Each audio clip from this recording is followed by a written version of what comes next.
नमस्कार साथियों, हमारे YouTube चैनल में आपका स्वागत है और मैं रिचपाल सिंह।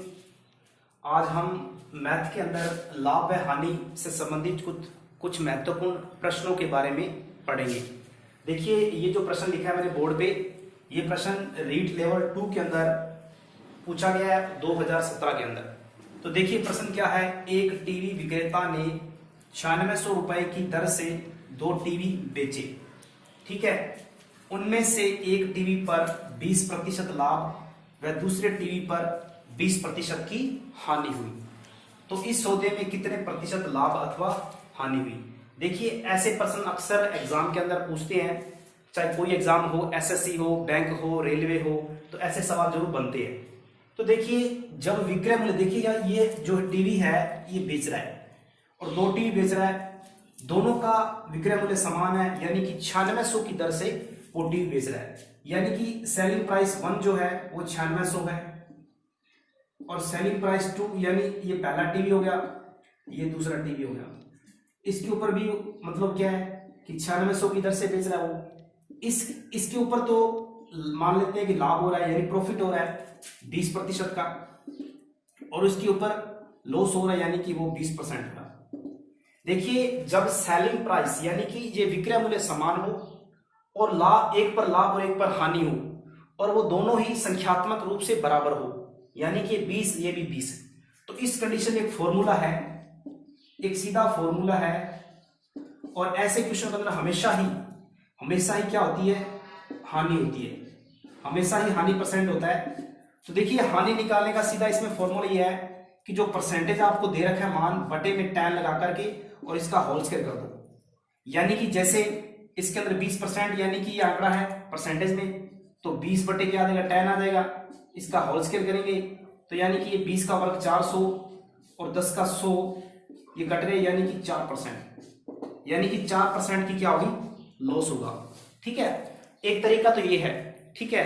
और दूसरा तरीका इसमें क्या है, दूसरा तरीका जो मैंने बताया था, पीछे हमने पिछले वीडियो बनाए थे मैंने, तो उसमें देख सकते हैं हमने एक सक्सेसिव केस पढ़ा था। यानी कि एक ही वस्तु पर अगर लगातार कोई परसेंटेज लागू होती है तो उस कंडीशन को बोलते हैं क्रमागत प्रतिशत, सक्सेसिव परसेंटेज।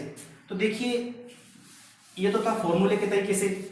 अब हम देखिए सक्सेसिव केस में क्या है कि जैसे 20% है, हम 20% को क्या लिख सकते हैं, 20% को फ्रैक्शन के अंदर हम 1/5 लिख सकते हैं। यानी कि अगर 20% का ये लाभ है तो ये 5 क्या होगा, ये 5 जो अनुपात है सीपी यानी कि क्रय मूल्य होगा, और ये जो है ये हमारा यानी कि प्रॉफिट है, सॉरी ये प्रॉफिट है 20% अगर जो भी यहां पर है, तो यानी कि अगर प्रॉफिट है, ये मतलब क्या है कि एक जो प्रॉफिट हो जाएगा, अगर हमने 5 की वस्तु खरीदी है तो 1 के प्रॉफिट के हिसाब से कितने में वो हम बेचेंगे, 6 में बेचेंगे, ठीक है। तो ये है इसका मतलब सक्सेसिव केस। तो देखिए, अगर यहां सीपी हो गया और यहां एसपी हो गया, ठीक है। तो देखिए, यहां पर पहली वस्तु पे बात करते हैं हम। पहली वस्तु 5 में खरीदी, अगर लाभ हो रहा है तो एक उसमें ऐड कर देंगे, यानी कि 6 में बेचेंगे। अगर दूसरी वस्तु पे, यानी कि वही वस्तु हम कह सकते हैं, अगर वो 5 में खरीद रहे हैं, क्योंकि उसमें 20% की क्या हो रही है, हानि हो रही है, यानी 20% 1/5। तो देखिए, अगर ये 1% की हानि मतलब एक कम कर देंगे, ठीक है। अगर 5 में खरीद रहे हैं तो 4 में बेच रहे हैं, ठीक है। इस कंडीशन में देखिए आप लोग, इसका हम गुना कर देते हैं, 5 का 5 से किया 25 और 6 का 4 से किया 24, ये तो 25 सीपी होगा, यानी कि 25 क्रय मूल्य होगा, और 24 क्या होगा, विक्रय मूल्य होगा। यहाँ पर देखिए हानि हो रही है कितने अनुपात की, आप देख सकते हैं हानि जो है, लॉस परसेंटेज जो है कितने हो रहा है, 1 का हो रहा है, 1 का हो रहा है। देखिए आप 25 में हम खरीद रहे हैं, 24 में बेच रहे हैं, तो टोटल देखिए 1 का हो रहा है। किसके रेस्पेक्ट में मैच होती है, हम हानि या लाभ की गणना हमेशा क्रय मूल्य पर करते हैं। तो क्रय मूल्य 25 है, बटे में 25 आ जाएगा, और इनटू में क्या देगा, इनटू में 100% आ जाएगा, तो ये 4 से कट जाएगा, यानी कि लॉस परसेंटेज क्या आ जाएगा, 4%। तो ये तरीका बहुत ही आसान तरीका है, ठीक है ना। यानी कि हर क्वेश्चन में हम अप्लाई कर सकते हैं अगर सक्सेसिव केस है। तो उम्मीद है कि आपको ये सवाल जो है समझ में आया होगा। हम अगले सवाल में चलते हैं। देखिए सवाल, एक दुकानदार द्वारा 2 वस्तुओं में से प्रत्येक को 1980 रुपए में बेचने पर उसे पहली पर 15% लाभ तथा दूसरी पर 15% हानि होती है, तो दुकानदार द्वारा पूरे सौदे में अर्जित लाभ अथवा हानि प्रतिशत कितनी है। तो देखिए वैसा ही सवाल है, मैंने बताया था अगर वस्तुओं को बेच रहा है और उनका क्रय विक्रय मूल्य समान है, यानी कि अगर विक्रय मूल्य जो है अगर समान है और एक पर तो होता है लाभ और दूसरी पे क्या होता है हानि, और इनका जो संख्यात्मक मान है वो बराबर है, इनका संख्यात्मक मान बराबर है, हम सीधा ही कर सकते हैं। फॉर्मूला है इस कंडीशन हमेशा ही लॉस परसेंटेज, यानी हमेशा ही हानि होगी। इसका फॉर्मूला है परसेंटेज जो है कितना है, यहां पर देखिए 15% है, यानी कि 15% लॉस हो रहा है और प्रॉफिट जो है वो 15% हो रहा है। हमें इससे कोई मतलब नहीं है, हमें इससे कोई मतलब नहीं है, केवल हमें परसेंटेज की वैल्यू हमें पता होनी चाहिए। तो देखिए यहाँ परसेंटेज 15 है बटे 10 और इसका होल स्क्वायर कर दो बस, क्योंकि इसमें हमेशा हानि होती है। ठीक है, 15 का वर्ग 225 और बटे में 10 का वर्ग 100, तो पॉइंट कितने बाद आएगा 2 के बाद आ जाएगा, यानी कि 2.25% यहाँ हानि हो जाएगी। ठीक है, अब देखिए दूसरा तरीका मैंने बताया था, दूसरे तरीके से हम कर सकते हैं। ठीक है, तो यहां मैं दूसरे तरीके से कर देता हूं। देखिए अगर सीपी और एसपी, एक तरफ सीपी हम जानते हैं कि 15% को हम क्या लिख सकते हैं, क्योंकि आपकी फ्रैक्शन वैल्यू आपको पता होनी चाहिए, इसको हम 15 को लिख सकते हैं 3/20। कैसे आया, क्योंकि बटे में 100 लगाओगे, ये काट दोगे आप 5 के पाड़े से, तो 3/20, ये 3/20 आ जाएगा। अब देखिए यहां पर 20 सीपी हो जाएगा और अगर लाभ है तो +3 हो जाएगा, अगर हानि है तो इसमें से घट जाएगा। तो देखिए अगर 15% यानी कि 15% का मतलब है फ्रैक्शन 3/20, अगर 20 सीपी एक वस्तु पहली वस्तु पर, तो अगर लाभ हो रहा है तो 23 हो जाएगा। ठीक है, और अगर 20 सीपी है दूसरी वस्तु पर, या पहली वस्तु पर हो गया या दूसरी वस्तु पर हो गया, अगर 20 सीपी है अगर हानि हो रही है तो 3 कम हो जाएंगे, यानी कि 17। ठीक है, अब देखिए आप इसको गुणा कर सकते हो, ये हो जाएगा 400। अब इसको गुणा करो आप, 17 3 51 5 और 34 34 और 5 34 और 5 39। देखिए यहां पर हानि हो रही है, यहां पर देख सकते हो आप कितनी हानि हो रही है, क्योंकि 400 है इधर 391 है, तो आप देख सकते हैं 9 की हानि हो रही है। किसके रेस्पेक्ट में हो रही है, देखिए यहां पर आप देख सकते हैं इसको 400। ठीक है, और इंटू में क्या हो जाएगा 100%। ठीक है, ये कट गया 0 से 0। अब देखो 9/4 यानी कि आप जब इसको भाग दोगे तो 2.25% जो है ये इसका आंसर आ जाएगा। ठीक है, उम्मीद है कि आपको ये क्वेश्चन समझ में आया होगा। हम बढ़ते हैं अगले क्वेश्चन। यदि 20 वस्तुओं का विक्रय मूल्य 24 वस्तुओं के क्रय मूल्य के समान है, ठीक है, यानी कि 20 वस्तुओं का विक्रय मूल्य 24 वस्तुओं के क्रय मूल्य के समान है, तो लाभ या हानि प्रतिशत ज्ञात कीजिए।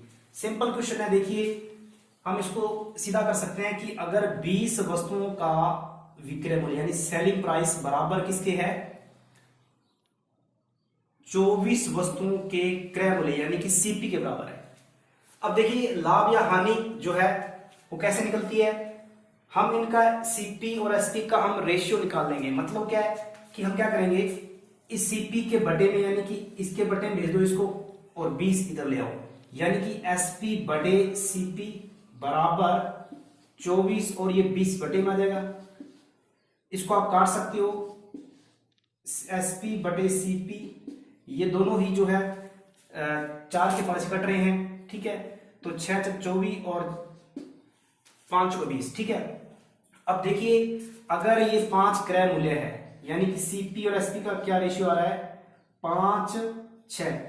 अगर देखिए कितना लाभ हो रहा है, देखो यहां पर देखिए 1 अनुपात का लाभ हो रहा है, कितना 1 का। ठीक है, तो यहां पर यानी कि हमें लाभ हो रहा है, तो लाभ प्रतिशत बराबर में सूत्र क्या होता है, लाभ बटे क्रय मूल्य इंटू 100%, यही होता है। तो देखिए हम इसमें रखेंगे तो लाभ 1 अनुपात का, देखिए 1 अनुपात का लाभ हो रहा है, रेस्पेक्ट किसकी, हम सीपी के रेस्पेक्ट में निकालते हैं, लाभ या हानि मैंने बताया था, इंटू में 100%, तो ये कट गया 20 से। ठीक है, यानी कि कितना आ गया 20% क्या होगा, प्रॉफिट आ गया। ठीक है, यानी लाभ हुआ। तो उम्मीद है कि आपको ऐसे सवाल भी अक्सर एग्जाम के अंदर आते हैं। ठीक है, हम आगे बढ़ते हैं। यदि किसी वस्तु को 10% हानि की अपेक्षा 5% लाभ पर बेचा जाता है, यानी कि अगर हम 10% हानि की बजाय उसको 5% लाभ पर बेच दें तो 90 रुपए अधिक मिलते हैं। देखिए पहले वो 10% हानि पर बेच रहा है, अगर वो बाद में उसी वस्तु को अगर वो 5% लाभ पर बेचे तो उसको 90 रुपए ज्यादा मिलते हैं। तो हमें वस्तु का बताना है सीपी यानी क्रय मूल्य। देखिए ऐसे सवाल करने के कई तरीके हैं। तो देखिए पहला तरीका क्या है, इसका पहला मेथड, पहली विधि जो कौन सी इस सवाल को हल करने की, देखिए एक देखिए यहां पर 10% हानि हो रही है, ठीक है, 10% हानि हो रही है और 5% लाभ हो रहा है। मान लेते हैं कि जो वस्तु है यहां पर वस्तु है 100 रुपए की, यहां वस्तु 100 रुपए की है, तो एक तो इसको कितने यहां पर देखिए 10% की हानि हो रही है, फिर आगे इसको प्लस का 5% हो रहा है लाभ। तो ये टोटल कितना, मतलब कितना डिफरेंस है यहां से यहां तक, यहां से लेकर यहां तक कितना डिफरेंस है आप देख सकते हैं। माइनस का 10 यानी ये पहले 10 ये कवर करेगा और 5 ये, यानी टोटल कितना ये डिफरेंस है, ये 15% हो गया। बस यही 15% जो किसके बराबर है, 90 के, बस रख दो, ठीक है। तो यहां से अगर आप 100% की वैल्यू पहले 1% की निकालो वैल्यू, 1% की वैल्यू 90 के बटे 15 भेज दो, तो 15 चीज कितने हो गए, 90। 100% की वैल्यू, 100% क्या है, ये सीपी है, बस कितना, इधर भी 100 से गुणा कर दो इसको, कितना हो गया, 600 रुपये हो गया। बहुत आसान मेथड है। एक तरीका तो ये है। देखिए दूसरा तरीका क्या है, दूसरा तरीका जो है कि रेशियो मेथड है, यानी अनुपात विधि है। अब जैसे पहले 10% की हानि हुई है, 10% की फ्रैक्शन वैल्यू क्या होती है, 1/10 होती है। अगर सीपी 10 है तो एसपी क्या होगा, 9 हो जाएगा, क्योंकि एक कम हो जाएगा, यानी सीपी और एसपी, पहले वस्तु 10 की थी अब 9 की बेच रहा है। अगली कंडीशन में उसी वस्तु पर देखिए 5% क्या लाभ हो रहा है, 5% की फ्रैक्शन वैल्यू क्या होती है, 1/20 होता है। अगर 20 सीपी है, 1 का लाभ हो रहा है तो 21 हो जाएगी, मतलब अगर 20 का सीपी है तो 21, ठीक है। अब देखिए ये एक वस्तु सेम ही है, लेकिन यहां पर देखिए दोनों के जो क्रय मूल्य समान नहीं है यहां पर, क्योंकि वस्तु एक ही है, उनका क्रय मूल्य तो सेम होना चाहिए। यहां 20 है, क्या 10 है, तो इसको क्या बनाएंगे, 20 बनाएंगे। तो क्या करें हम, इसको हम किससे गुणा कर दें, इसको हम 2 से गुणा कर दें। देखिए 2 से गुणा करेंगे तो ये क्या हो जाएगा, 20 हो जाएगा, ये वाला क्या हो जाएगा, 20 हो जाएगा, मतलब इसको 2 से कर दें गुणा और इसको भी 2 से, ठीक है। देखिए ये 20 ये 20 समान हो गया। देखिए विक्रय मूल्य यहां देखिए कितना, ये 18 हो गया और ये कितना हो गया, 21 हो गया, मतलब 18 और 21। अब देखो डिफरेंस कितने का आ रहा है, पहले 18 की वस्तु थी अब 21 की बेच रहा है, कितने का डिफरेंस है, 3 का डिफरेंस है। यही 3 रेशियो जो है वो किसके बराबर है, 90 के बराबर है, ठीक है। तो एक रेशियो बराबर क्या रहेगा, 30 आ जाएगा, ठीक है। अगर एक 30 है तो सीपी कितना है, 20 है, तो जब 30 को हम 20 से गुणा करेंगे, यानी कि एक रेशियो बराबर 30 है तो हमारा सीपी कितना 20 है, तो यानी कि सीपी बराबर क्या देगा, 20 गुना कितना रहेगा, 30, यानी कितना 2 3 6, यानी 600 रुपए। तो आप किसी भी तरीके से कर सकते हो, बहुत ही आसान मेथड है, दोनों ही आसान विधियां हैं, दोनों ही काफी महत्वपूर्ण है, ठीक है। हम अगले सवाल पे चलते हैं। कोई व्यक्ति एक्स 100 रुपए की, कोई व्यक्ति एक्स है 100 रुपए की एक साड़ी को 10% लाभ पर बेचता है, ठीक है, यानी साड़ी वाई को, यहां पर आएगा वाई को, यानी कि ये वाई है यहां पर। देखिए कोई व्यक्ति एक्स जो है वो 100 रुपए की साड़ी की एक साड़ी वाई को 10% लाभ पर बेचता है, और वाई उसी साड़ी को 10% की हानि से जड़ को बेचता है। तो जड़ उस साड़ी को कितने रुपए में खरीदता है। देखिए यहां पर ये चलता है सक्सेसिव केस, एक ही वस्तु है उस पर बार बार परसेंटेज अप्लाई हो रही है। तो देखिए मैंने बताया था, जैसे अगर यहां पर एक्स है, एक्स जो है वो वाई को दे रहा है, वाई जो है वो जेड को दे रहा है, ठीक है। मान लेते हैं कि यहां पर इसका स्टार्टिंग जो है 100 रुपए मूल्य है। अब ये इसको जो एक्स जो है वाई जो है इसको 10% लाभ पर देता है, ये इसको 10% लाभ पर दे रहा है, और वाई जेड को 10% हानि पर दे रहा है, ये 10% हानि पर दे रहा है, ये 10% लाभ पर दे रहा है।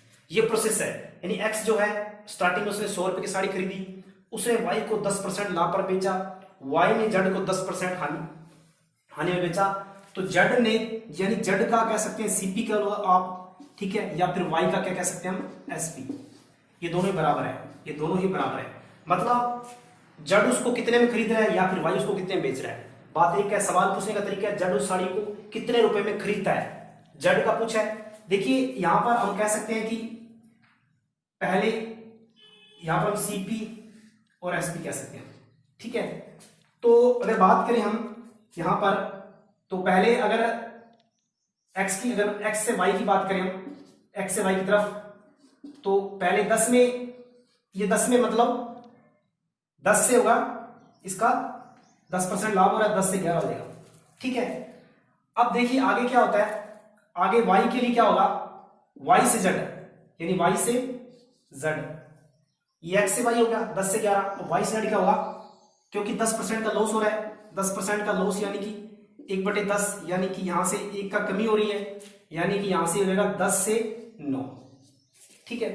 अब हम इसको रेशियो मेथड से आसान विधि से कर सकते हैं। देखिए ये रेशियो मेथड से कर रहा हूं मैं, तो देखिए यहां पर हम इसका रेशियो निकालेंगे, तो आप देखिए जब इसका एक्स वाई जेड का रेशियो कैसे निकलेगा, यहां 10 है, इसके बगल में खाली है तो 10 भर दो, यहां 11 है, इसके बगल में खाली है तो 11 भर दो। अब देखिए 10 × 10 ये 100 हो गया, एक्स का सीपी जो है वो 100 आ रहा है, इसका जो कह सकते हैं 110 आ रहा है सीपी, और इसका कितना आ रहा है, ये 99 आ रहा है, 11 नहीं 99 आ रहा है, ठीक है। आपको चीज समझ में आई होगी, ठीक है। ये हमने रेशियो मेथड से कर रहा हूं, यानी इसका अनुपात जो है 10 × 10 100, 10 × 11 × 10 110, 11 × 9 99। अब देखिए यहां पर ये सारों के एसपी रेशियो, अगर एसपी यहां 100 स्टार्टिंग में था तो अब कितना होगा, 99 होगा, बस इसका आंसर क्या होगा, इसका आंसर जो है जेड का जो है सीपी क्या होगा, 99 होगा। तो उम्मीद है कि आपको हमारे ये क्लास अच्छी लगी होगी। अगर वीडियो आपको पसंद आ रहा है तो वीडियो को लाइक और शेयर कीजिए, हमारे चैनल को सब्सक्राइब कीजिए। धन्यवाद।